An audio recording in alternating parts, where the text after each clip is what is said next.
Welcome, in front of me I have SUUNTO Vertical 2 and I'm gonna show you how to turn off this watch.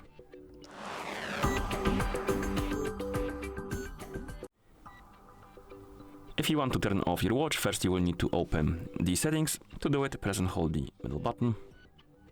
Once you open the settings, tap on General and then scroll down and find the option called Power Off.